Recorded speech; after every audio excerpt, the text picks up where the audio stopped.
Thank you, Marty and Lubna, once again for joining us today. And we actually sort of, what we like to do with all our episodes is like bring out, that human side, that personal side from each and every one of our guests to our network, just so that we all can sort of see and understand and have a feeling as to what exactly it is that drives us. And what better way to actually go into that than ask a few rapid-fire questions to actually get to know a bit more regarding, what your likes and dislikes are, what makes you tick to a certain extent. So for the first 3 questions, I'm going to ask Marty to go first and then Lubna to answer second. So the first question. So the first question, here goes. If you were to meet an influencer / impactor, inspirer in today's world, whether it be in the political field or in any other field, who would it be? Oh, that's a really good question. I think does it have to be a politician or can it be? No, it doesn't. It can be anyone. I would like to meet Morgan Freeman. The voice of God. The voice of God. So Exactly. And I always wanted to ask him more questions because I think his persona on screen just makes for a very interesting person. I'd love to have dinner with him and mine because he's very aligned with his message throughout his career. And I just love to have a chat with him. Awesome. Lubna, who would that personality be for yourself? For me, that would be Oprah, without a doubt.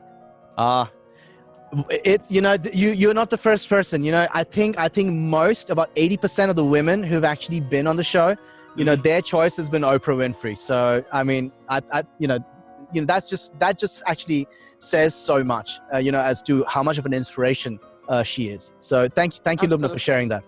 Thank you, Lubna, for sharing that. All right, Marty, your second question. What's your favorite song?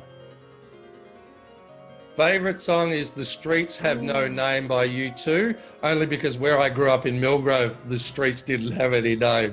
So it was very rural. Awesome. Awesome, Marty. Thank you. Lubna, your favorite song? So I like a Middle Eastern singer called Fairuz. I think she's very popular. So if I was to tell you a song, you wouldn't know it. But if I had to choose an English one, I'd say Titanium, because I like the lyrics of Titanium. Mm-hmm. That's a very powerful song, actually. Very, very powerful song. And interesting, I was actually listening to that song a couple of days ago. So thank you, Lubna, for sharing that. So people who haven't listened to the song Titanium, definitely have a listen to it. It is a bit life-changing to a certain extent. It's very powerful. So thank you, Lubna, for that. And all right, so the third question, Marty, while you're still under the pump, what's your favorite movie, mate? This is going to sound terrible, but Mary Poppins Returns. I nearly cried because my son was crying. I mean, it's... I can't believe I said it. Shawshank Redemption. It's the Shawshank Redemption. Sorry, Marty. It's Mary Poppins. That's Mary Poppins Returns because my son had tears in his eyes when the song come on. The Only Way Is Up with balloons, and it was just beautiful. Love it, Marty. Love it. Lubna, what's your favorite movie?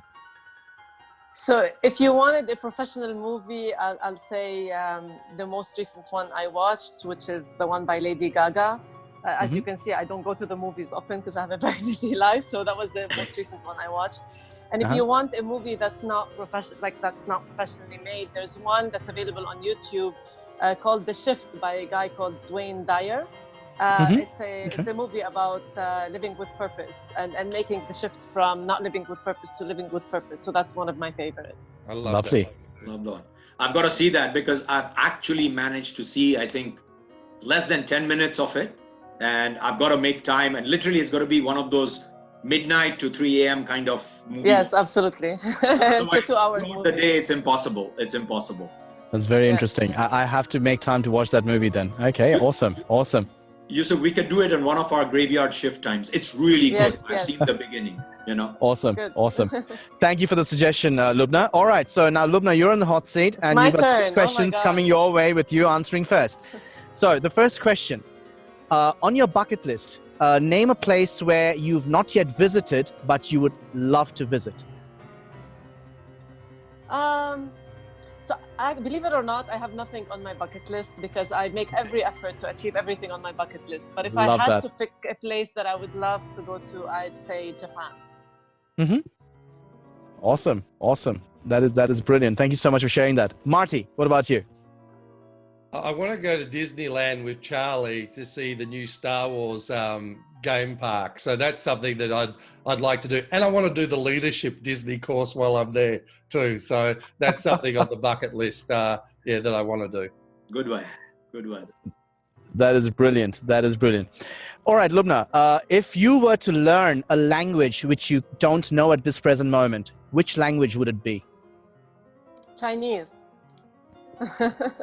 Well, that's a very good choice because, you know, if you do learn Mandarin or Chinese, then, you know, you would be able to converse with an additional 1.7 billion people around the world. So that is fantastic, actually.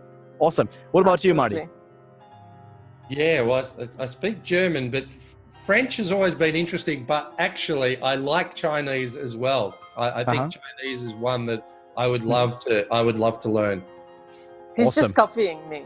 I am. I think it's invaluable in this day and age, and it is. I think it's just such a wonderful, and I have a lot of Chinese friends as well, so I think it would be an invaluable language to learn, actually. That's so true, and especially, you know, while we're on the languages thing, right? You know, it's so important to sometimes being able to converse in the mother tongue of the person who you're speaking with, regardless of whether they know English or another common language or not. Because, you know, the way you can actually connect with someone, you know, in the dialect that they've been brought up with is absolutely second to none. So I agree, Marty and Lubna. So I think Chinese is a very, very important language to a certain extent, especially with you know, the world population, right? So, you know, the more people you're able to communicate with effectively, the better you are as a communicator, I guess, in general. So thank you for that. And the last question, Lubna, if you were to transform yourself into an animal, which animal would it be? I choose a bull. My sign is Taurus, and I think bulls are very humble animals. So yeah, I guess I'd want to stay the same as an animal. They're very nice and humble animals, but just don't get on the wrong side. Don't get on the wrong side. Absolutely. I concur because I'm actually a bull as well. So I'm a Taurian as well. So I know exactly what you mean. So thank you for that, Lubna. What about you, Marty? Eagle is one that comes to mind just purely because they're majestic. Whenever you see an eagle, they're just majestic in the way they fly through the air, but also when they focus in on their prey, they can be pretty assertive. That is so true. Beautiful. I like that focus.